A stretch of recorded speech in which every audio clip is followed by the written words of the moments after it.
우리 하나님의 은혜와 평강이 성도님들의 가정에 충만하시기를 바랍니다. 오늘부터 몇 주 동안 신앙과 삶에 대해서 말씀드리고자 합니다. 우리 성도님들은 이미 대부분이 이 신앙과 삶에 대해서 공부하셨습니다만은 공부하신 지가 너무 오래돼서 다 잊으신 분도 있고, 또 금년에 안수집사 권사에 임직하실 분들 이 공부를 하셔야 되는데 따로 강의할 시간을 내기가 쉽지 않을 것 같아요. 벌써 9월에 접어들어 버렸기 때문에. 그리고 또 제가 전에부터 이 신앙과 삶 강좌를 유튜브에 올릴 동영상을 제작할 필요가 있겠다 생각했는데, 특별히 그 동영상을 만들기 위한 강의를 따로 한다는 것이 또 어렵고, 그래서 앞으로 몇 주 동안 신앙과 삶 이 내용을 주일 설교 시간에 말씀드리고자 합니다. 오늘 첫 번째 주제가 이 기독교인의 사명입니다. 우리는 다 기독교인이지 않습니까? 우리가 신앙생활을 잘하기 위해서는 무엇을 해야 되는가, 또 어떻게 해야 되는가, 이걸 알아야 되겠죠. 그걸 다른 말로 표현하자면 기독교인의 사명이 무엇인가를 알아야 된다는 겁니다. 또 이것을 다른 말로 표현하면 하나님께서 우리를 왜 선택하셨을까? 하나님께서 우리를 선택하신 그 이유가 무엇인가를 아는 겁니다. 그걸 알아야 신앙생활을 잘할 수 있겠죠. 여러분, 하나님께서 왜 우리를 선택하셨을까요? 대부분 기독교인들이 그렇게 대답하거든요. 우리를 구원하시기 위해서 선택하셨다. 맞는 말입니다. 맞는 말인데 문제는 여기서 구원이 뭘 의미하느냐 하는 거예요. 우리를 구원하시기 위해서 하나님께서 우리를 선택하셨는데, 그러면 이때 구원의 의미가 뭐냐 그럴 때 대부분 이렇게 말씀하시는 분들이 생각하는 구원의 의미가 죽어서 낙원에 가는 겁니다. 죽어서 하늘나라에 가는 겁니다. 이 말씀 자체는 맞아요. 근데 여기에 중요한 문제가 있단 말이에요. 무슨 문제가 있냐면, 죽어서 낙원에 데려가시기 위해서 우리를 선택하셨다. 죽어서 우리를 낙원에 데려가시는 것이 목적이다. 그런다면 우리가 살아있는 동안 뭐를 해야 되느냐? 우리가 세상에 사는 것은 무슨 의미가 있느냐? 이것이 중요한 문제입니다. 대부분의 기독교인들이 이것에 대한 답을 갖지 못해요. 죽어서 죽어서 하늘나라에 데려가는 것이다. 그러면 살아있는 동안에는 뭘 해야 되냐? 그래서 이제 고작 생각하는 것이 교회 생활 열심히 하고, 열심히 전도하고, 열심히 예배 참석하고, 기도하고, 성경 보고, 이런 것 등이죠. 그러니까 교회에 충성하고 1시간이라도 더 예배당에 붙어 있고, 이것이 신앙생활을 잘하는 것이다 생각해요. 마지막 날 우리의 구원을 잘 준비하는 것이다, 이렇게 생각하거든요. 이게 문제라는 거예요. 삶의 의미를 부여하지 못해요. 그러면 이 지상에서 사는 삶의 의미를 부여하지 못해요. 우리가 세상을 살아가는 것, 죽은 다음에 구원이라면 죽기 전에 이 세상을 살아가는 것에 대한, 이 삶에 대한 신앙적인 의미가 뭐냐, 그 답을 갖지 못하고 사는 거죠. 그래서 죽지 못해 사는 것이고, 우리의 오직 소망은 하늘에 가 있다. 이 힘든 세상, 눈 찔끔 감고 60년, 70년 잘 참다가 천국에 가자. 그 생각만 하고 사는 거예요. 그 세상의 삶에 대한 신앙적 의미가 뭐냐? 답이 없어요. 그냥 살아있으니까 살 뿐이다고요. 그것은 중요한 것이 아니고 중요한 것은 죽어서 낙원에 가는 것이다, 이렇게 생각한다고요. 그렇다면 우리가 기독교인으로서 하나님의 뜻을 가장 잘 받드는 방법은 가능한 한 빨리 죽는 것이다, 그 말이죠. 이게 기독교인에 대한 사명에 대한 잘못된 교육이 이런 결론을 낳게 하는 겁니다. 여러분, 우리는 빨리 죽을수록 그만큼 빨리 낙원에 갑니다. 그러면 우리는 다 빨리 죽어야 하는가? 물론 아니겠죠. 우리가 하나님의 뜻을 잘 받들기 위해서 빨리 죽어야 하는가? 그건 물론 아닐 거예요. 정답을 모르는 사람도 그건 아니다고 하는 것을 짐작할 수 있어요. 왜냐하면 하나님께서 우리에게 생명을 주셨어요. 생명을 주신 것은 살라는 것이지 죽으라는 건 아니잖아요. 또 건강을 주셨어요. 세상에 열심히 잘 살으라는 거예요. 그래서 정답이 무엇인지는 몰라도 적어도 빨리 죽어버리는 것이 하나님의 뜻은 아니다고 하는 것은 얼마든지 짐작할 수 있다고요. 여러분, 우리 삶에 어떤 의미가 있을까요? 하나님께서 우리를 선택하신 그 이유와 우리의 삶과 무슨 관계가 있을까요? 관계가 있거든요. 굉장히 중요한 관계가 있거든요. 하나님께서 우리를 선택하신 이유는 많은 민족 중에서, 지금부터 한 4,000년 전에 많은 민족 중에서 아브라함을 선택하신 이유하고 같은 이유예요. 또 태초에 하나님께서 아담을 만드셨던 이유와도 같습니다. 여러분, 하나님께서 왜 아담을 만드셨습니까? 우주 만물을 만드신 다음에 뭔가 부족해서 구색을 채우려고 인간을 만드셨습니까? 그건 아니라고요. 우리가 태초에 하나님께서 만드신 것을 흔히 우주 만물이라고 표현하지만 그것은 영적인 의미에서 볼 때 하나님 나라거든요. 하나님께서 하나님의 나라를 만드신 거거든요. 그리고 하나님께서 그 하나님 나라를 대신 다스릴, 하나님 대신 다스릴 사람들을 만드십니다. 물론 하나님 직접 세상을 다스릴 수 있지요. 그러나 그 일을 맡기기 위해서 사람을 창조하신 거예요. 꼭 기억해야 될 성경 구절, 창세기 1장 26절 꼭 기억해야 됩니다. 다는 못 외우더라도 요거는 외워야 돼요. 하나님께서 말씀하시기를 우리의 형상을 따라 우리의 모양대로 우리가 사람을 만들고 그로 하여금 우주 만물을 다스리게 하자. 바다의 물고기와 하늘의 새와 가축과 온 땅과 땅에 기는 모든 것을 다스리게 하자. 하나님께서 친히 하나님 나라를 다스릴 수 있지만 하나님께서는 사람들을 통해서 이 일을 하시고자 했어요. 그래서 하나님께서 사람을 만드셨다는 겁니다. 그러니까 인간은, 누가 됐든 인간은 이 땅에 태어나기 전부터 이미 사명을 가지고 태어난 겁니다. 하나님께서 사명을 주신 겁니다. 그리고 그 사명을 안고 세상에 태어난 겁니다. 그래서 사람들은 하나님께서 창조하신 하나님의 나라를, 하나님 주신 사명대로 그 하나님 나라를 하나님의 법과 질서에 따라 잘 다스리고 보존했어야 했습니다. 인류의 사명이 그겁니다. 하나님 나라를 보존하고 관리하고 하나님의 법과 질서를 잘 지키는 것, 잘 유지하는 것, 이것이 하나님께서 최초에 인류에게 주셨던 사명입니다.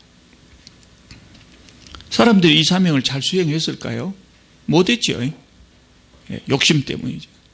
사람들은 하나님께서 주신 사명을 잘 수행하기보다 자기 욕심 채우는 데 더 관심이 많았다.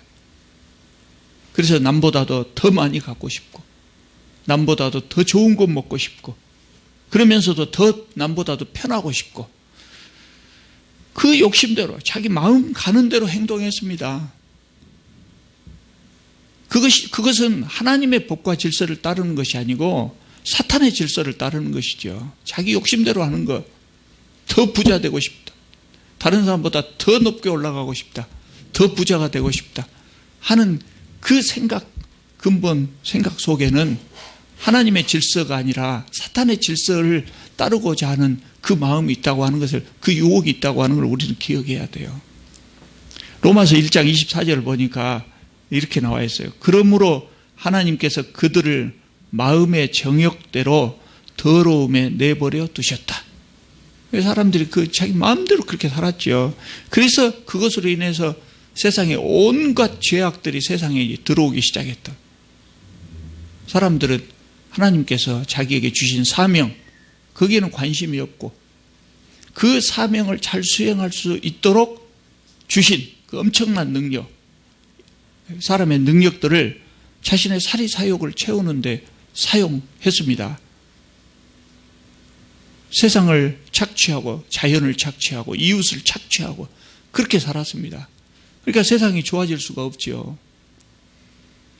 땅이 병들고 또 나아가서 사람들끼리 서로 반목하고 싸우고 죽이고 그렇게 하나님 나라가 훼손된 겁니다. 그렇게 하나님의 법과 질서가 무너지고 말았던 겁니다. 그래서 그런 나라를 사탄의 나라라 그죠. 하나님의 나라가 사탄의 나라로 전락이 된 겁니다. 우리가 여기서 오해하면 안 될 것이 하나님의 나라가 사탄의 나라로 전락했다는 말은 사탄이 하나님과 전쟁에서 하나님을 이기고 하나님 나라를 빼앗았다는 의미가 아닙니다. 우리 하나님은 사람들을 사랑하셨기 때문에 자유의지를 주셨어요. 그리고 자유로운 의지로 스스로 결정에 의해서 하나님을 섬기도록 했어요. 그런데 사람들은 하나님을 버리고 자기 욕심을 섬겼다고요. 자기 욕심대로 하는 나라, 그것이 바로 사탄의 법에 따르는 나라지요. 사탄의 법에 따르는 그런 나라는 사탄의 나라가 되는 겁니다. 세상이 그렇게 됐습니다. 그래서 우리가 잘 아는 대로 하나님께서 홍수로 세상을 심판하시고 그 당시에 가장 충성스러운 사람이었던 노아 가족만으로 다시 세상을 시작하셨죠. 그러나 이 노아의 후손들도 그 전에 다른 사람하고 다를 바가 없었다. 똑같았어요. 똑같았어요. 그래서 죄가 세상에 완전히 퍼지고 세상을 덮을 정도로. 그래서 하나님께서 다른 방법을 사용하십니다. 그것이 무슨 방법입니까? 홍수로 세상을 심판하시는 대신에 충성스러운 사람들을 선택해서 그 사람들로 하여금 하나님 나라를 보존하고 다스리게 하는 방법이에요. 그래서 그렇게 선택된 사람들이 바로 아브라함과 그 후손들이다. 하나님께서 아브라함과 그 후손들에게 하나님 나라를 만들라고 하셨어요. 하나님 나라를 만들고 그 나라를 세상 사람들에게 보여주고 또 세상 사람들을 그 나라로 초청하고 그렇게 하나님 나라를 키워나가도록 이스라엘 사람들에게 사명을 준 겁니다. 그런 의미에서 이스라엘은 하나님 나라라고 할 수 있죠. 더 정확하게 표현하자면 제가 늘 사용하는 말로 하나님 나라의 모델하우스, 이스라엘이라고 하는 나라는 하나님 나라의 모델하우스가 됐다고요. 우리가 아파트 살 때 모델하우스 가서 보고 사잖아요. 그럼 모델하우스가 마음에 들면 아파트를 산다고요. 그러니까 하나님 나라의 모델하우스가 세상에 나와 있는데 세상 사람들이 이 모델하우스를 보고 그게 좋으면 마음에 들면 그 나라에 들어갈 수 있도록 그렇게 했던 겁니다. 그러니까 이 아브라함의 후손들 이스라엘 사람들은 자기 나라를 아주 아름다운 나라 정말 사람 살만한 그런 세상으로 만들어야 했어요. 그래서 사람들이 이 이스라엘이라고 하는 나라를 보면 부러워서 야 우리나라도 저렇게 했으면 좋겠다. 우리나라도 저런 나라가 됐으면 좋겠다. 나도 저기 들어가 살고 싶다. 그렇게 생각할 그런 좋은 나라로 만들어야 했다고요. 그렇게 하려면 어떻게 해야 되겠습니까? 첫째, 하나님의 법과 질서가 살아있어야 해요. 하나님의 법대로, 하나님의 질서대로 다스려지는 나라. 그런 나라가 좋은 나라 아니겠습니까? 율법이 그래서 주어진 겁니다. 하나님께서 모세를 통해서 하나님의 법과 질서를 주셨어요. 우리가 전에 지금 구약성경 읽기를 하면서 다 살펴봤잖아요. 하나님께서 모세를 통해서 주신 그 율법은 얼마나 자상한지 몰라요. 구체적이에요. 왕이 이스라엘 나라를 통치하는 방법 물론 들어있어요.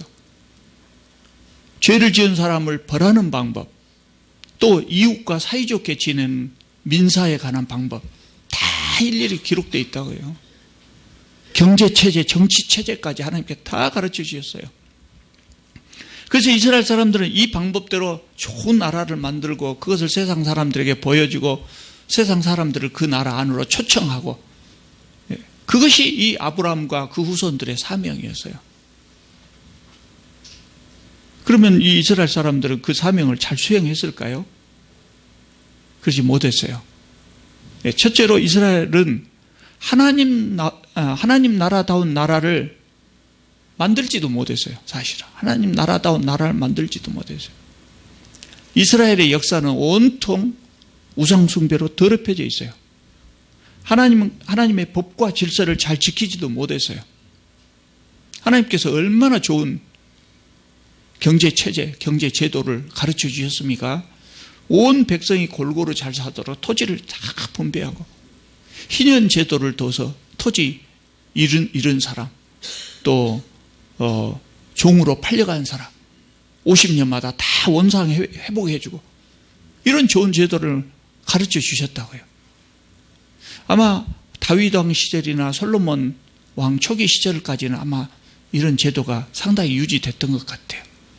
그러나 왕국 시대가 오래가면서 중앙의 권력자들, 이 권력자들이 등장하면서 이 제도가 사라져버리거든요. 이스라엘이 사라져버려요. 그리고 왕국 말기에 이르면 얼마나 타락했던지 아모스서에 이렇게 나옵니다. 권력자들이 은을 받고 의인을 팔며 흰 한 켤레를 받고 가난한 자들을 팔며 힘없는 자의 머리를 티끌 먼지 속에 발로 밟고 연약한 자의 길을 굽게 했다. 이렇게 아모스에 한탄합니다. 여러분, 이런 나라를 누가 부러워하겠습니까? 그래서 이스라엘은 하나님 나라를 만들지도 못했어요. 또 두 번째로 이스라엘은 하나님 나라를 확장하지 못했어요. 이스라엘의 사명은 온 세상에 하나님 나라를 보여주는 거 아니에요? 사람들을 하나님 나라로 초청하는 거 아니에요? 그렇게 하나님 나라를 키워나가야 되는데 이스라엘은 그렇게 하지 못했어요. 그 사람들은 하나님께서 택하신 민족이라고 하는 우월감에 빠져서 자신들만 이 택한 민족의 그 지위를 자신들만 향유하고 싶었던 것 같아요. 다른 나라 사람들 개나 돼지처럼 무시하고 그렇게 살았어요. 그러니까 누가 이스라엘을 좋아하겠습니까? 그래서 결국 이스라엘은 하나님 나라를 이스라엘의 영토 밖으로 한 뼘도 확장하지 못했어요. 하나님께서 주신 사명을 제대로 감당하지 못한 겁니다. 이스라엘의 역할은 그걸로 끝난 겁니다. 이스라엘의 역할은 그걸로 끝난 거예요. 그래서 하나님께서 이제 또 다른 방법을 사용하시죠. 친히 이 땅에 내려오신 겁니다. 하나님께서 인류의 역사에 직접 개입하시기 위해서 사람의 몸을 입고 이 땅에 오신 겁니다. 그분이 예수 그리스도십니다. 여러분, 예수께서 무슨 일을 하셨습니까? 예수께서 무슨 일을 하셨을까요? 하도 여러 가지 일을 많이 하셔서 한마디로 대답하기가 어렵죠. 근데 한마디로 대답할 수 있어요. 예수께서 가장 많은 시간과 노력을 들여서 하신 일, 사실은 그것이 전부라고 할 수 있는 일, 그게 뭐냐면 하나님 나라를 확장한 일이었어요. 하나님 나라를 확장해가는 일.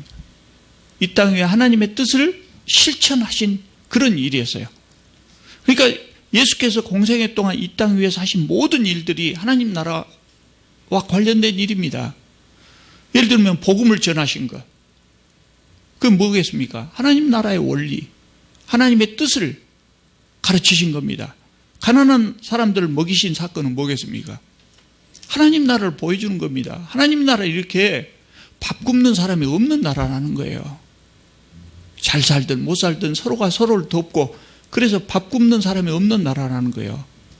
병든 사람을 치료해 준 사건은 뭐겠습니까? 하나님 나라가 그런 나라라는 거예요. 하나님 나라는 병든 사람이 없는 나라. 병으로 질병으로 고통하는 사람이 없는 그런 나라라는 겁니다. 특히 귀신 들린 자를 고쳐준 사건, 굉장히 중요한 의미를 가지고 있죠. 그건 뭐예요? 사탄의 나라에 대한 하나님 나라의 반격이 시작된 겁니다. 그동안 사탄의 나라는 확장되기 시작했는데 인자는 하나님의 반격으로 사탄의 나라가 이제 쪼그라들기 시작한 겁니다. 아담의 범죄 이후로 계속해서 확장되어 가던 이 사탄의 나라에 대해서 예수께서 반격을 시작한 겁니다. 그러니까 귀신이 쫓겨갔다는 것은 사탄의 패배를 의미합니다. 예수님의 공생의 사역이 이 하나님 나라를 확장하고 하나님의 뜻을 행하신 것입니다. 그리고 예수께서는 제자들에게 말씀하시죠. 또 오늘 우리들에게, 기독교인들에게 말씀하시죠. 너희는 먼저 그의 나라와 그의 의를 구하라. 하나님 나라와 하나님의 정의를 구하라. 이렇게 명령하셨어요. 이것이 오늘 이 본문의 말씀 이것이 우리가 이 땅 위에 사는 동안 죽어서 낙원에 가기 전에 이 땅 위에서 우리가 이루어 가야 될 사명입니다. 이게 기독교인의 사명입니다. 아담을 만드셨던 그 하나님, 또 아브라함을 선택하셨던 그 하나님께서 오늘날에 여러분과 저를 선택하셨습니다. 그리고 처음에 아담에게 주셨던 그 인류의 사명, 인류에게 주셨던 그 사명, 다시 한번 우리에게 강조해서 주신 거예요. 욕심 많은 사람들로 인해서 왜곡된 이 역사, 이 질서를 바로잡으라는 겁니다. 이것이 기독교인을 선택하신 목적이고 이것이 기독교인의 사명입니다. 하나님께서 우리를 선택하신 이유는 우리를 구원하시기 위해서입니다. 죽은 후에 낙원에 데려가시기 위해서입니다. 정확하게 맞는 말입니다. 그러나 그 전에 우리가 이 땅 위에 사는 동안, 이 땅 위에 사는 동안에도 하나님께서 우리에게 주신 일이 있다는 거예요. 하나님께서 우리에게 의도하신 하나님의 뜻이 있다는 거예요. 그것을 위해서 하나님께서 우리를 선택하셨거든요. 그래서 우리는 살아있는 동안, 죽어서 하늘나라에 가기 전에 이 땅 위에 사는 동안 하나님 나라를 확장하고 하나님의 정의를 실천해야 하는 겁니다. 빨리 죽는 것이 하나님의 뜻을 잘 받드는 것이 아닙니다. 건강하게 오래 살면서 일을 하고 그리고 주님 부르시는 날에는 기쁜 마음으로 하늘나라에 가는 겁니다. 기독교 신앙 우리 잘 알아야 됩니다. 기독교 신앙이라고 하는 것은 예수 믿고 복받아서 나 혼자 잘 먹고 잘 살고 그리고 죽어서 낙원에 가고 그런 거 아닙니다. 기독교 신앙 그런 거 아닙니다. 그저 믿기만 하고 그저 예배만 잘 드리면 복받아서 잘 먹고 잘 살다가 낙원에 가는 거, 그런 신앙 아닙니다, 여러분. 그런 신앙은요 매우 유치한 신앙이에요. 그런 신앙은 기독교뿐만 아니라 소위 고등종교라고 하는 다른 종교에도 이런 신앙은 인정하지 않아요. 하나님 믿고 복받아서 나 혼자 복받아서 잘 먹고 잘 살고 죽어서 천국 가고 이런 것은 아주 천박한 기복신앙이에요. 기복신앙이에요. 기독교 신앙은 무엇입니까? 이 땅에 사는 동안 하나님 나라를 확장하고 하나님 부르시면 하늘나라에 가고 그런 겁니다. 이제 다음에 하나님 나라에 대해서 자세하게 말씀드리겠습니다만은 하나님 나라는 영적이고 관념적인 그런 나라가 아닙니다. 그냥 추상적인 그런 나라가 아닙니다. 하나님 나라 그러니까 추상적으로 생각하면 안 됩니다. 이 땅 위에 물리적으로 현실적으로 세워지는 나라입니다. 이 땅에 존재하는 나라입니다. 그 나라의 이름이 어떻게 됐든 나라의 이름이 중국이든 일본이든 미국이든 영국이든 나라의 이름이 어떻게 됐든 장소가 어디든 그건 상관없어요. 어떤 나라든지 하나님의 정의가 살아있고 백성들이 서로 사랑하고 아끼고 그러면 거기가 곧 하나님 나라가 되는 겁니다. 여러분 세상 살기가 참 어렵다 그럽니다. 왜 그렇습니까? 사람들이 자기 욕심만 채우려고 하기 때문입니다. 누구나 다 자기 욕심만 채우려고 합니다. 날이 갈수록 빈부격차가 심해지고 유전무죄, 무전유죄 사람들 마음에 그런 생각이 들고 억압받고 무시당하는 사람들이 더 많이 생기고 그런 겁니다. 하나님 나라에는 이런 것이 없다는 거예요. 그런 것이 있으면 하나님 나라가 될 수 없어요. 하나님 나라는 그래서 정말 살기 좋은 나라입니다.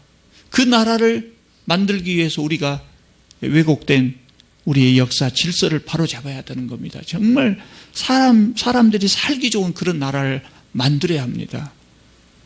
우리가 사는 이 나라, 대한민국도 우리가 그렇게 노력해서 바꿀 때 이 나라가 하나님 나라로 바꾸어지는 겁니다.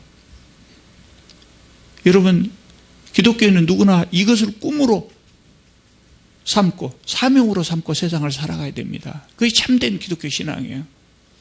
혼자 잘 믿고 구원받고 이거 지극히 이기적인 신앙이에요.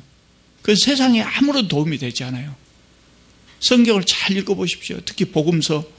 예수께서 우리에게 원하신 신앙은 그런 신앙이 아니에요. 혼자 잘 먹고 잘 살다가 죽어서까지 잘 살기 위해서 천국 가고 그런 이기적인 신앙이 아니에요. 여러분, 이웃을 사랑한다는 것이 뭡니까? 이웃을 사랑한다는 것. 예수 믿고 천국 가세요. 전도지 전하는 것만으로 이웃을 사랑했다고 할 수 없어요. 내가 헌신하고 노력해서 세상을 바로 세움으로 다른 사람들도 덕을 보게 하는 겁니다. 기독교 신앙의 본질은 믿고 천국에 가는 것이 전부가 아닙니다. 이 세상에 소외된 사람, 가난하고 불쌍한 사람들이 얼마나 많습니까? 그런데 그런 사람들에 대해서 아무런 관심도 없고, 그러면서 나 혼자 믿고 나 혼자 낙원에 가는 그런 신앙, 그것은 좋은 신앙이 아니다. 세상이 잘못된 경우가 얼마나 많습니까? 우리나라에도 과거에 군사 독재 시절에 얼마나 어려움을 겪었습니까? 역사가 왜곡되고 힘없는 사람이 억눌리고 타락하고 부패한 그런 세상이 됐었어요. 그런데 세상의 역사, 내 나라의 역사가 어떻게 되는가에 아무 관심도 없고 나 혼자 믿고 낙원에 가는 신앙, 이거 바른 신앙이 아닙니다. 그건 기독교 신앙이 아닙니다. 기독교 신앙은 허물 많고 죄 많은 나 같은 자를 하나님께서 구원해 주셨기 때문에 그 은혜에 감사해서 그분의 뜻대로 사는 겁니다. 아무 의무도 없고 윤리적, 도덕적인 책임도 없이 그냥 열심히 예배만 참석하면 잘 먹고 잘 사는 그런 신앙이 아닙니다. 기독교 신앙에는 기본적으로 윤리적인 의무가 있어요. 윤리적인 의무가 있어요. 그게 뭡니까? 하나님 말씀에 순종하면서 살라는 거예요. 이웃을 사랑하고 하나님을 사랑하고, 그것이 오늘 예수께서 말씀하신 하나님 나라를 확장하고 하나님의 정의를 구하는 것입니다. 여러분, 우리는 모두가 하나님께서 우리를 만드시고 선택하신 그 목적에 딱 맞게 이 땅 위에 하나님의 나라를 확장하고 또 하나님의 정의를 실천할 수 있기를 바랍니다. 기도하겠습니다. 거룩하신 우리 하나님, 주님 은혜를 참으로 감사합니다. 부족하고 참 어리석은 자들, 또 때로는 타락하고 또 때로는 포기하고 그런 삶을 살았던 저희들을 주님 택하여 주시고 주님 나라 백성 삼아주시고 주님의 일꾼 삼아주시니 참으로 감사합니다. 주님, 부족하지만 저희들이 주님 나라를 위해서 일하고자 하는 욕심이 있고 일하고자 하는 마음이 있습니다. 주님, 저희들을 사용하여 주시옵소서. 바라옵기는 참으로 이 땅의 기독교인들이 주님 말씀대로 순종하는 삶을 살아서 이 세상의 나라들을 참 우리 후손들이 편안하게 잘 살 수 있는 정말 아름다운 나라, 사람 살만한 그런 세상으로 바꿀 수 있게 하여 주시옵소서. 저희들을 사용하여 주시옵소서. 예수님의 이름으로 기도하옵나이다. 아멘.